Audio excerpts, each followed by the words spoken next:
Welcome students. आज हम आपके सामने लेकर आए हैं figure of speech English grammar का एक बहुत ही अच्छा टॉपिक। फिगर ऑफ स्पीच आपने हिंदी में भी पढ़ा होगा, अलंकार। फिगर ऑफ स्पीच को ही हिंदी में अलंकार कहते हैं। तो अलंकार क्या होता है, फिगर ऑफ स्पीच क्या होता है, परिभाषा जरा ध्यान से सुनिएगा। किसी भी सेंटेंस की भाषा में सौंदर्य भर देना, किसी भी सेंटेंस की भाषा में सौंदर्य भर देना, उसमें बढ़ा चढ़ाकर ऐसे शब्दों का प्रयोग करना जिससे उसमें अत्यधिक सौंदर्य भर जाए, रस भर जाए और वो प्रभावशाली बन जाए। इस विधि को कहते हैं फिगर ऑफ स्पीच। कैसे? जैसे कि हमने कोई सेंटेंस लिखा, her face is very beautiful, her face is very beautiful, उसका चेहरा बहुत सुंदर है, उसका चेहरा बहुत सुंदर है। ये सेंटेंस हो गया, ये तो हो गया सिंपल सेंटेंस।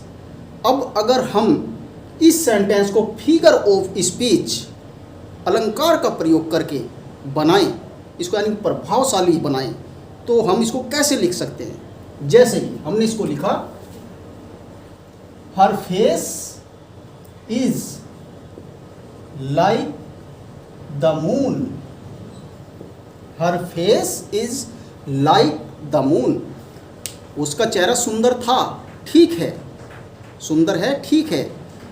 हम इसको और प्रभावशाली, इस सेंटेंस में और सौंदर्य भर के नए तरीके से कन्वर्ट करके हमने बनाया, her face is like the moon, उसका चेहरा चंद्रमा के समान है, उसका चेहरा चांद के समान है, वो चांद के जैसी है।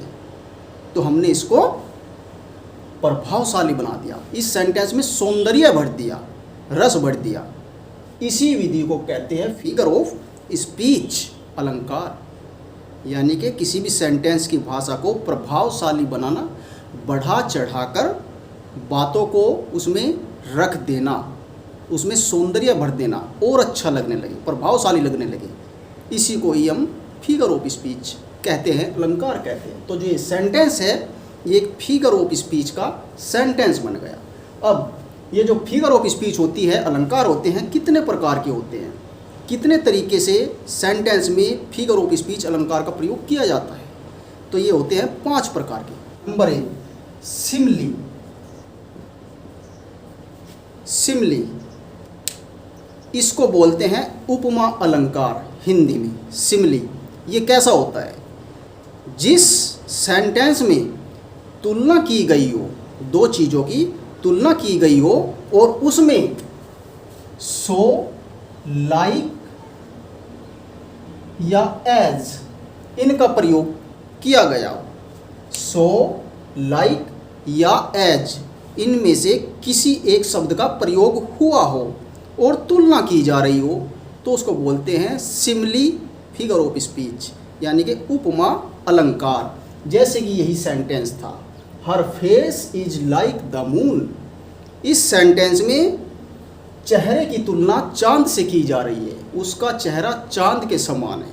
तो चेहरे की तुलना चांद से की जा रही है, तो इस सेंटेंस में तुलना हो रही है और लाइक शब्द का प्रयोग किया गया है, इसलिए ये sentence Simli figure of speech है, यानी कि उपमा अलंकार है। नंबर 2, दूसरा प्रकार मेटाफर।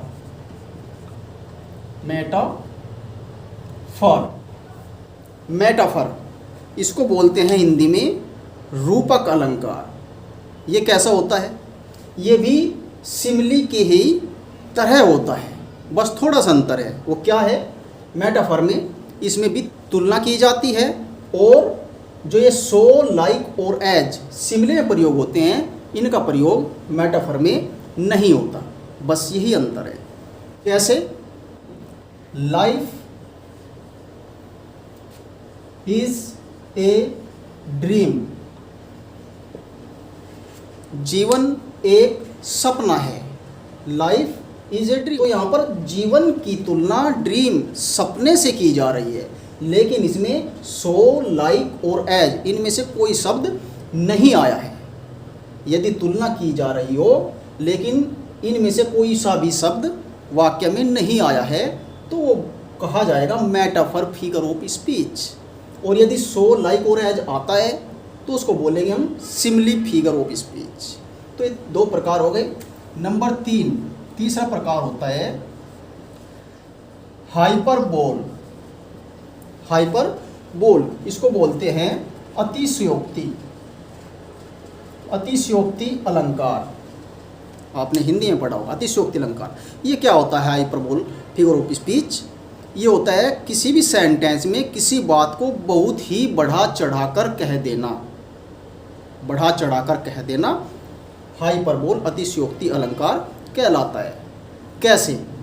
जैसे कि हम सेंटेंस दे रहे हैं, she seed the oceans of tears.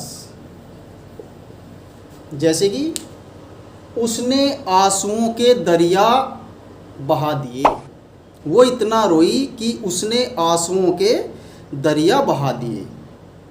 तो इस सेंटेंस में हमने बहुत ही बढ़ा चढ़ाकर बात कह दी है। ठीक है, वो बहुत ज़्यादा रोई, हम सिंपल भी लिख सकते थे कि सी सीड, वो जो है रोई, बहुत ज़्यादा रोई, वेरी मच, बहुत अधिक रोई। लेकिन इसको हमने इस तरीके से कहा कि she seed the ocean of tears, उसने आंसुओं के दरिया बहा दिए। बहुत ही बढ़ा चढ़ाकर कह देना, प्रभावशाली बना देना। तो इस तरह से यदि किसी सेंटेंस में बहुत ही बढ़ा चढ़ाकर बात कही गई है तो उसको बोलते हैं हाइपरबोल अतिशयोक्ति अलंकार। The reverse of blood flowed in the battle, युद्ध में खून के दरिया बह गए। ये वाक्य भी इसी तरीके का है।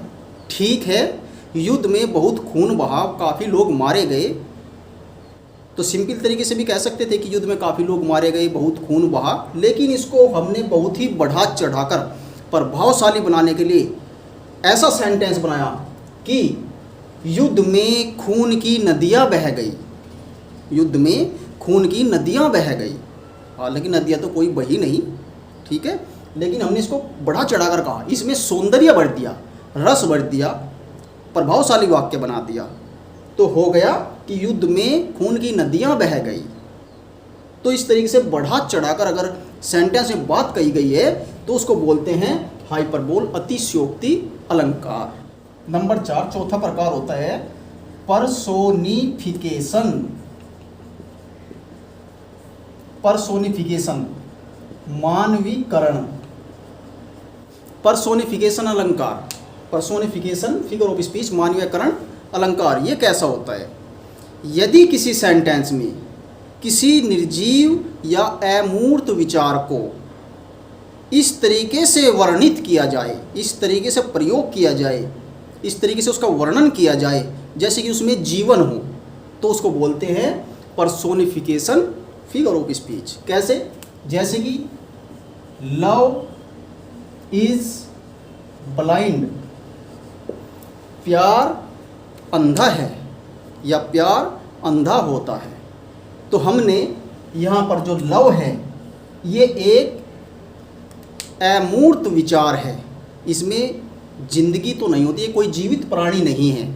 लव ये केवल एक विचार है, एक फीलिंग है, विचार है।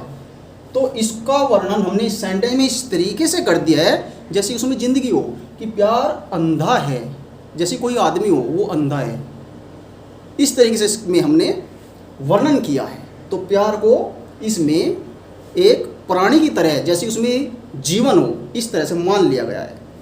इसी प्रकार जैसे कि experience is the best teacher, जैसे कि experience is the best teacher, अनुभव सबसे अच्छा अध्यापक होता है। Experience is the best teacher, अनुभव जो होता है वो सबसे अच्छा टीचर होता है, सबसे अच्छा अध्यापक होता है। तो एक्सपीरियंस भी एक अमूर्त विचार है, ये कोई प्राणी नहीं है, इसमें कोई जीवन नहीं है, लेकिन इस सेंटेंस में हमने एक्सपीरियंस का प्रयोग इस तरह से किया है कि experience is the best teacher, कि एक्सपीरियंस सबसे अच्छा अध्यापक होता है। जैसे कि वो कोई प्राणी हो, टीचर है वो कोई, एक्सपीरियंस जैसे उसमें ज़िंदगी हो, इस तरीके से हमने इसमें सेंटेंस में एक्सपीरियंस को इस तरीके से वर्णित किया है। तो इस प्रकार यदि किसी सेंटेंस में किन्हीं भी अमूर्त या निर्जीव विचारों का वर्णन इस तरह से किया जाए जैसे कि उनमें जीवन हो, तो ऐसे सेंटेंस में पर्सोनिफिकेशन अर्थात मानवीयकरण अलंकार होता है। नंबर 5 होता है ऑक्सीमोरन। ऑक्सीमोरन जिसको हिंदी में कहते हैं विरोधाभास, विरोधाभास अलंकार, ऑक्सीमोरन फिगर ऑफ स्पीच। ये क्या होता है? ये होता है यदि किसी सेंटेंस में एक ही व्यक्ति या वस्तु के लिए परस्पर दो विरोधी गुणों का प्रयोग किया गया हो, तो उसको बोलते हैं ऑक्सीमोरन फिगर ऑफ स्पीच। कैसे? जैसे कि हम लिख रहे हैं Ramu was an honest robber। जैसे कि रामू एक ईमानदार डाकू था। हमने इस सेंटेंस में रामू के लिए दो शब्दों का प्रयोग किया गया है। रामू को हमने ऑनेस्ट भी कहा है और उसको हमने डाकू भी कहा है। रामू एक ईमानदार डाकू था, तो ये ऑनेस्ट और रोबर, उसको हम डाकू भी कह रहे हैं, बुरा भी बता रहे हैं, और उसको हम ईमानदार भी कह रहे हैं, अच्छा भी बता रहे हैं कि वो ईमानदार भी था और डाकू भी था।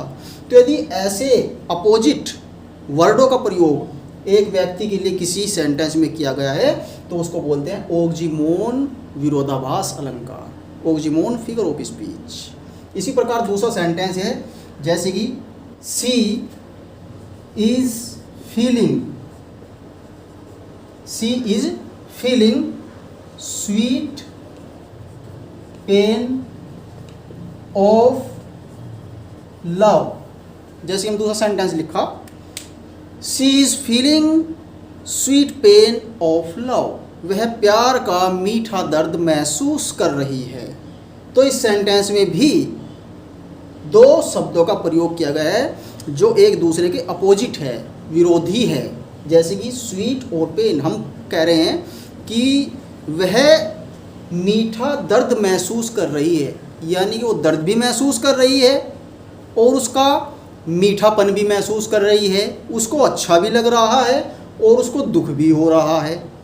तो इस सेंटेंस में इस तरह से सौंदर्य का वर्णन किया गया है, परस्पर दो विरोधी गुण का प्रयोग करके, कि वह प्यार का मीठा दर्द महसूस कर रही है, यानी कि उसमें मिठास भी है और दुख भी है, दोनों परस्पर विरोधी गुण इसमें आए हुए हैं। यदि किसी सेंटेंस में इस तरह से विरोधाभासी शब्दों का प्रयोग करके जो एक दूसरे के अपोजिट हो प्रयोग किया जाए तो उसको ऑक्सीमोरन विरोधाभास अलंकार कहा जाता है।